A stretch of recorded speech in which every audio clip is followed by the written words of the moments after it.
Больш за 80 работ розных накірункаў мастацтва ад 30 аўтараў, і ўсе яны аб'яднаны тэмай Францыі. Праект, арганізаваны міжнародным аб'яднаннем Саюз майстроў-міратворцаў, спалучае ў сабе як карціны 90-х гадоў мінулага стагоддзя, так і зусім новыя, зробленыя спецыяльна для выставы. Художники из Союза мастеров-миротворцев ждали этого проекта в этом году, и они готовились специально. У нас был отбор строгий, поэтому еще многие не вошли. Сярод прадстаўленых твораў акварэлі, карціны алеем, скульптуры, кераміка, нават выявы на бяросце. Напрыклад, серыя керамічных матылькоў Прованс – гэта не проста адлюстраванне прыроды французскай правінцыі, але і адсылка да аднайменнага стылю ў дызайне. Если Прованс – это, в принципе, такая серия прорабатывающаяся, остальные работы – это такие, можно сказать, экспромты, эксперименты техники и технологии.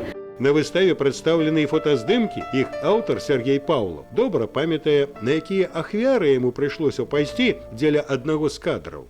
У меня было два варианта в тот момент, в то мгновение. Либо я его снимаю вот этот кадр, либо я подхожу к этому водителю и действительно прошу прокатиться на этом автомобиле, который я очень люблю. Это бесконечная философия фотографии.